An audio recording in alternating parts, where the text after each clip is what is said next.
Pater noster, qui es in celis, sanctificetur nomen tuum, adveniat regnum tuum, fiat voluntas tua, sicut in cielo et in terra.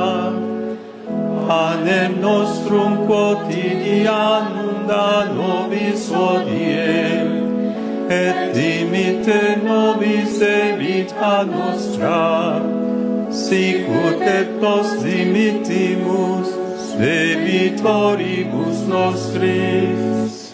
Et ne nos inducas in tentationem, sed libera nos a malo.